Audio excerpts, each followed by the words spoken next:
네, 오늘 시편 5편 말씀을 간단히 좀 나누어 보겠습니다. 오늘 진짜 이 휴일이 많아가지고 다른 계획들도 많고 그런 분위기인데 오늘 저녁에 이렇게 성도들이 교회에 모여서 하나님을 찾는다는 것이 참으로 귀하게 생각이 됩니다. 오늘 이 밤에 주님께서 여러분을 많이 만나 주시기를 바랍니다. 네. 오늘 이 시편 5편 말씀을 보니까요, 앞에 기도하는 그런 내용이 나오고,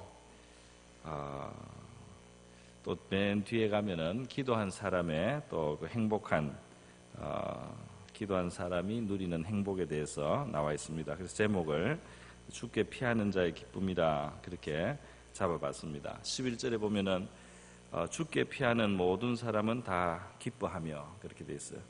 이 주님께 피한다는 것이 무엇인가? 주님께 피한다는 것이 무엇인가?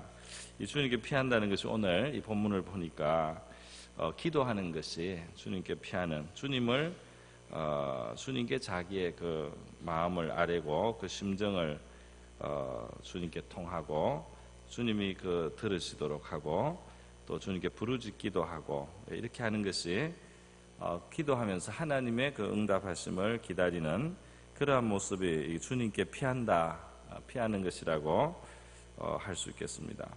또 우리 주님께 피하는 그 모습이 7절에 의하면 기도라는 면에서 앞에서 1절에서 3절까지 강조가 됐는데 7절에 보면은 주의 집에 들어가는 것으로 그렇게 표현이 되어 있습니다. 오직 나는 주의 풍성한 사랑을 힘입어 주의 집에 들어가, 그렇게 우리 말하자면 교회에 오는 거죠. 예배 처소로 나오는 것입니다. 나와서 주를 경외함으로 성전을 향하여 예배하리다 그랬어요.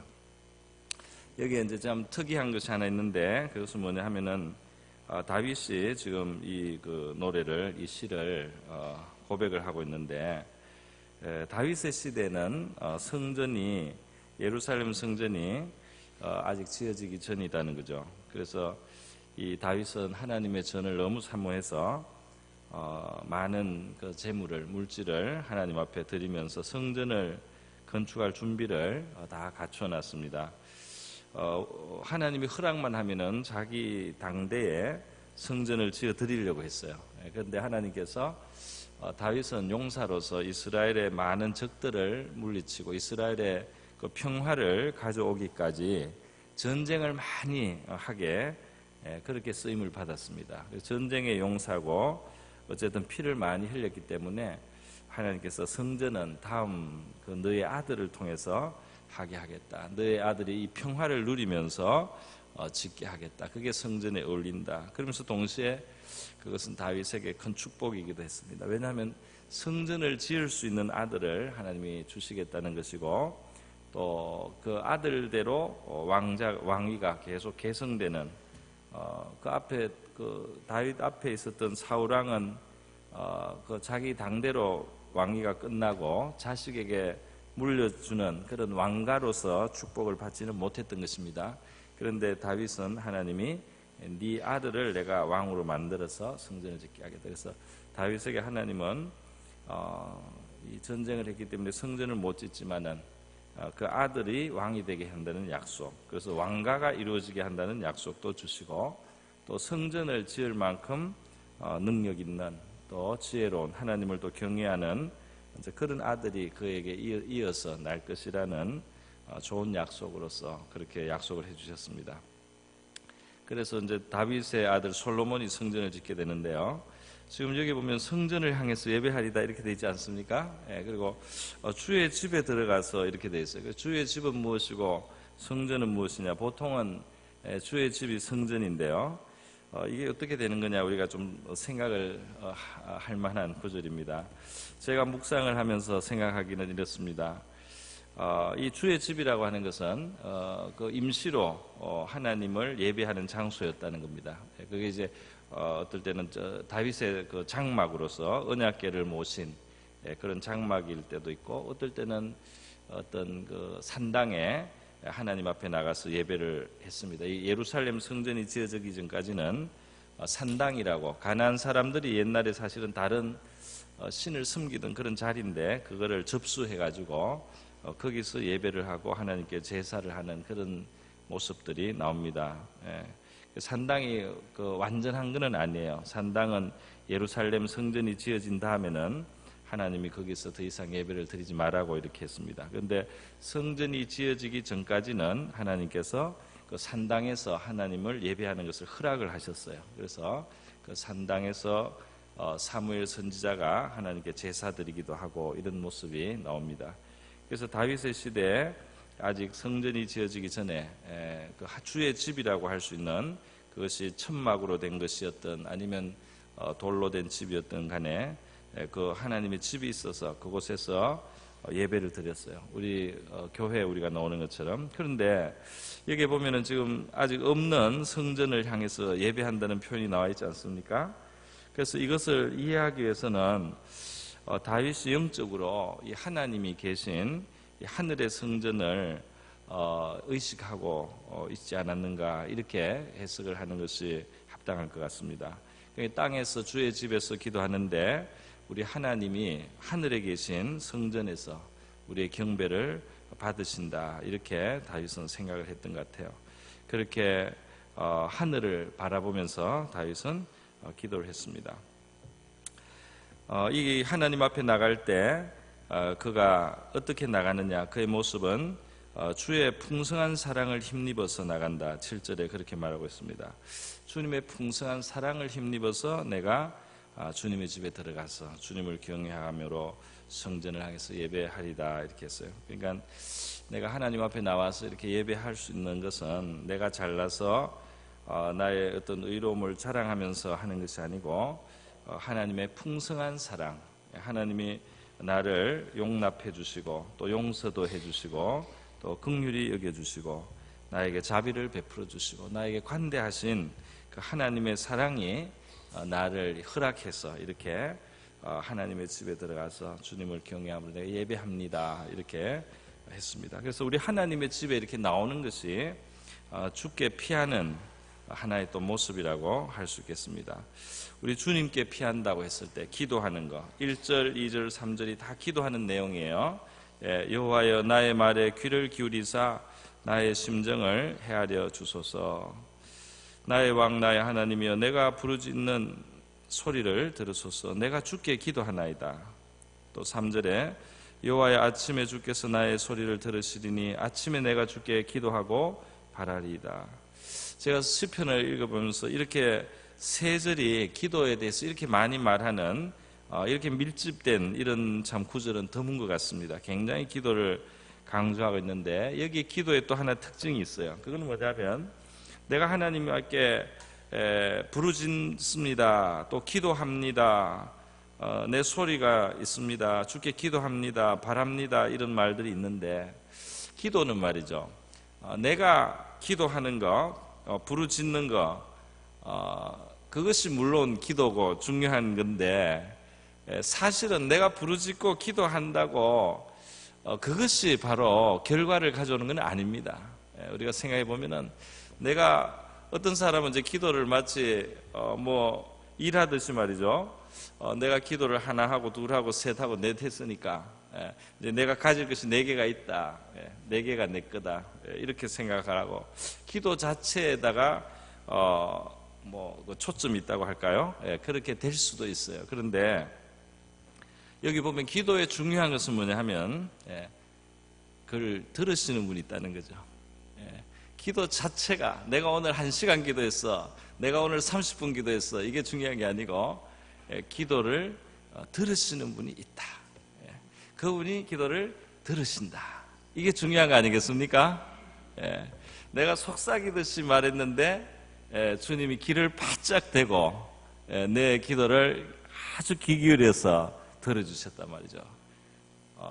그 기도가 그분의 들으심이 됐다는, 여기에 참 기도에 진정한 가치가 있는 거 아니겠습니까? 그러니까 우리가 기도 생활에도 우리 자신에게 초점이 맞출 때가 있다는 거예요.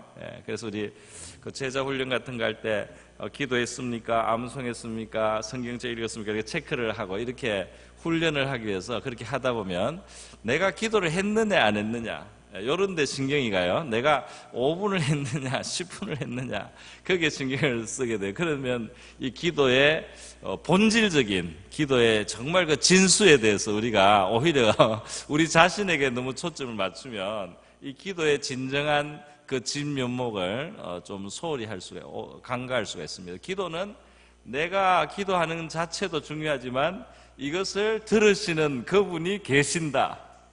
여기에 기도에 정말 진짜 그 진면목이 있는 거 아니겠습니까? 그렇잖아요.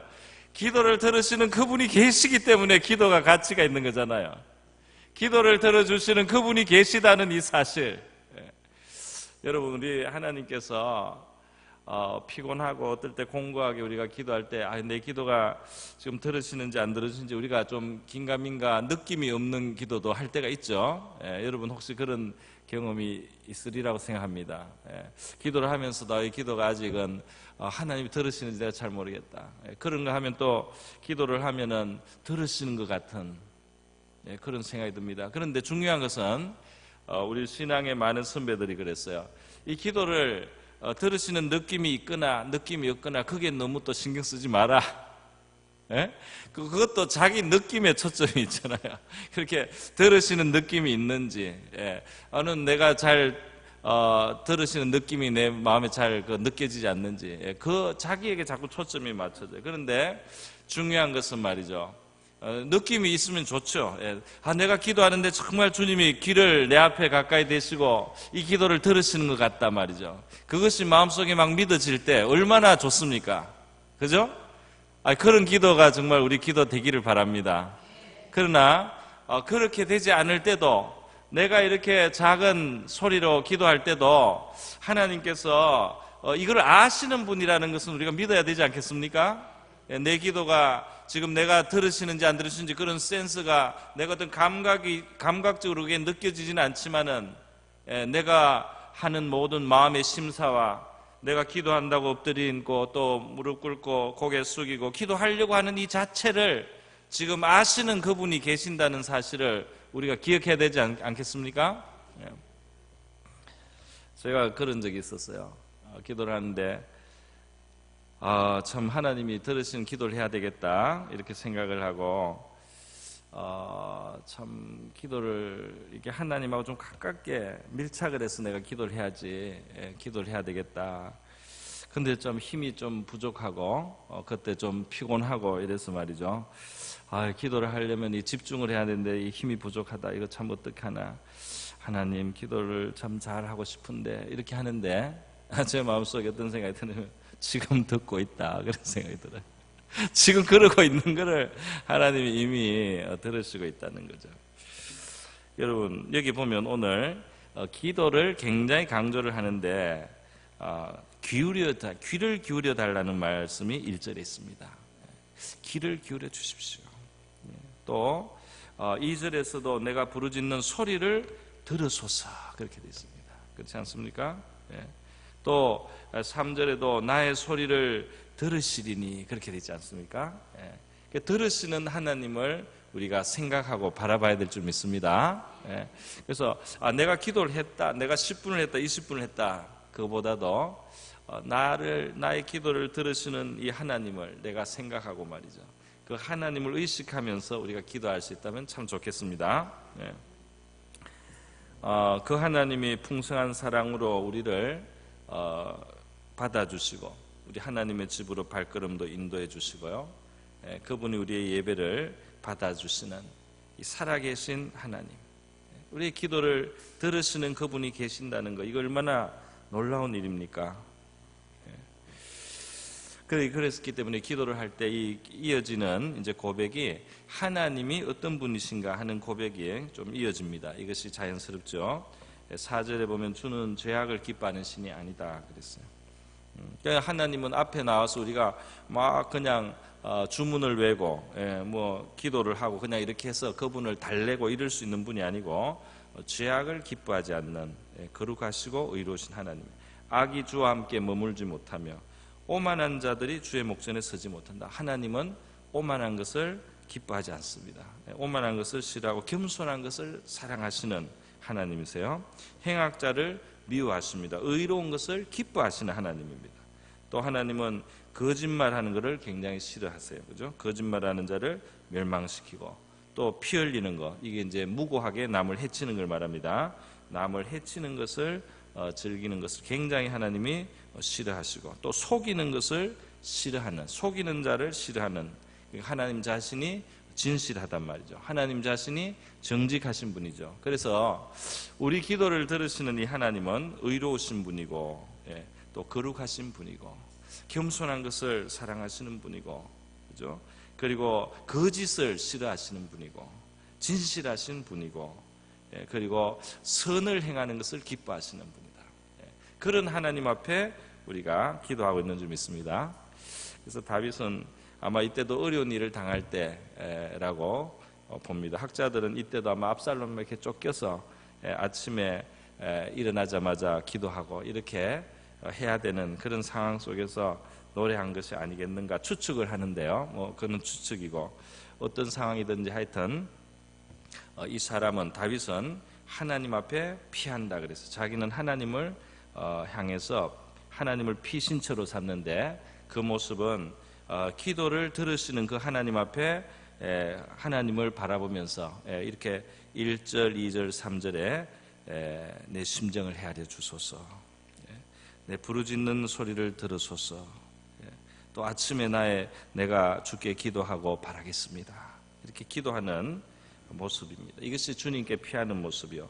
또 우리 하나님의 집에 나와서 하나님의 자비와 사랑을 믿고 하나님의 집에 나와서 그 예배하는 이 모습 속에, 이 예배하면서 기도하지 않습니까? 이것이 또 주님께 피하는 자의 모습인 줄 믿습니다. 이렇게 주님께 피하는 자들이 갖게 되는 결과가 무엇이냐? 그 11절에 보니까 주께 피하는 모든 사람은 다 기뻐하며 주의 보호로 말미암아 영원히 기뻐 외친다 그랬어요.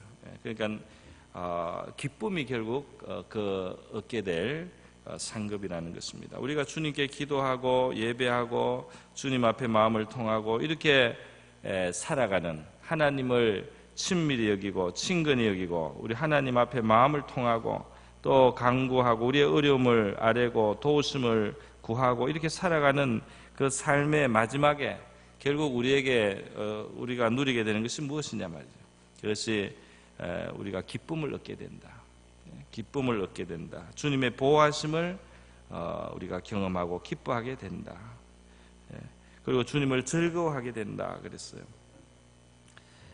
방패로 함같이 은혜로 그를 호위하신다 그랬습니다.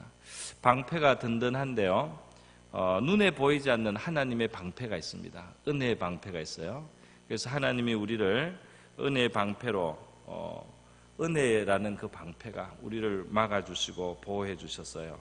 우리를 지켜주시고 우리를 도와주시고 우리를 보호해 주셔서 우리가 상하지 않게 해주시는 그 하나님의 은혜의 방패를 우리가 경험하게 되는 줄 믿습니다. 이 다윗은 살아가면서 원수들이 많은 삶을 살았습니다. 주변에 자기를 해치려고 하는 존재들이 많았어요. 8절에 보면 나의 원수들이 있다는 말이 나옵니다. 그런데 하나님 앞에 예배하면서 다윗은 나는 하나님 주의 의로 나를 인도해 주시고 주의 길을 내 목전에 곱게 하소서. 그러니까 여기에 길이라는 표현이 나오지 않습니까? 또 인도해달라, 이것은 이제 삶과 관련이 되는 것입니다. 하나님 앞에 나와서는 그 하나님 의롭고 참되시고 진실하시고 기도를 들으시는 그 하나님 앞에 예배를 하고 그 삶은, 자신의 그 삶은 주님이 인도해 주시고 주님이 인정해 주시는 그런 주의 길을 내가 걸어갈 수 있게 해주시고 주님이 이끌어 주시는 그런 삶을 살아가게 해주시옵소서. 자기 삶을 위해서도 하나님 앞에 기도합니다. 그러니까 우리 신앙인의 삶은 예배하는 삶, 그리고 주님이 인정하시는 그 주의 길을 우리가 걸어가는 우리의 삶, 이 두 개가 함께 가야 되는 것인 줄 믿습니다. 그 의로우신 하나님 앞에 우리가 기도도 하고 그 하나님이 기뻐하시는 길로 우리가 살아가면서 기도하는 거죠. 그러면서 우리가 하나님의 보호하심을 받고 또 우리 하나님이 지켜주시고 은혜의 그 방패가 역사하시는 것을 경험할 저와 여러분 될 수 있기를 바랍니다. 네. 여러분 아마 그렇게 살아오셨으리라고 믿습니다. 우리의 성품과 행동, 말, 또 인간관계 이런 속에 하나님의 의따하심을 기억하면서 우리가 살아야 되겠습니다. 그리고 우리의 기도할 때도 바로 그 하나님이 기도를 들어주시는 거죠. 여기 보면 악인에 대한 그 묘사 중에 그 입이 신실하지 않다 그랬어요. 입이 신실함이 없다 9절에. 하나님은 신실하시지만 악인들은 그 하나님을 닮지 않습니다. 우리가 만약에 신실함이 없다면은 회개해야 되는 거죠. 그리고 그 심중이 악하고 목구멍이 열린 무덤 같다. 그 마음과 입에서 나오는 것이 악하다는 말입니다. 하나님은 선하고 참되시고 좋으신데 이 죄인들의 길은 하나님을 닮지 않았습니다. 우리가 그렇지 않으면 우리는 회개를 해야 됩니다. 그래서 하나님을 닮아가기를 원해야 되죠. 또 그 혀로는 아첨한다 이렇게 표현이 되어 있어요. 아첨한다. 그러니까 이 참 당장에 듣기 좋은 말을 하지만은 사실은 그게 진실성이 없고 사랑도 없는 거죠. 그 하나님은 정말 진실하시거든요. 하나님은 진실하세요. 하나님은 우리에게 유익된 것을 주시기 위해서 우리에게 오해를 받기도 합니다. 하나님은 우리에게 정말 좋은 것을 주시기 위해서 우리에게 사탕발림으로 하지 않고 우리에게 정말 유익한 것을 주시기 위해서 우리가 오해할 만한 그런 것이라도 하나님은 정말 우리를 위해서 그 길로 우리를 인도해 주세요. 그런데 그걸 이제 몰라보고 그 하나님의 진실성을 몰라보고 불평하는 경우가 있습니다. 우리 하나님은 우리도 아첨하는 사람이 아니고 정말 진실성을 가진 그런 백성이 되기를 원하는 줄 믿습니다. 하나님은 그런 하나님이신데 우리가 그 하나님의 길을 우리도 가고 또 그 하나님께 기도하고 그 들으심을 받는 저와 여러분 될 수 있기를 바랍니다. 기도의 결국은 무엇이냐? 기쁨을 갖게 되는 것이다. 우리 하나님이 우리를 호의하시고 지켜주시는 것을 경험하게 된다. 결국 기도하는 사람은 즐거움을 갖게 된다 그랬습니다. 지금은 문제들이 있어서 우리가 고민을 하고 숙제가 있어서 또 고심이 될지라도 하나님 앞에 마음을 쏟아놓고 끊임없이 기도하고 하나님 앞에 찾아 나오는 우리 백성들에게 우리 하나님께서 기쁨의 날을 주시고 우리 안에 기쁨을 주실 줄 믿습니다. 오늘 이 저녁에 기도하시면서 여러분 하나님이 주시는 평안이 여러분의 마음에 함께 하시고 또 기쁨이 임하고 또 앞으로 더 있기를 주님의 이름으로 축원드립니다. 우리 같이 한번 기도하겠습니다. 주님, 이 밤에 우리 기도할 때에 정말 주님 앞에서 기뻐하고 즐거워하는 이 밤이 되기를 원합니다. 주님 안에 우리 마음을 쏟아놓는 이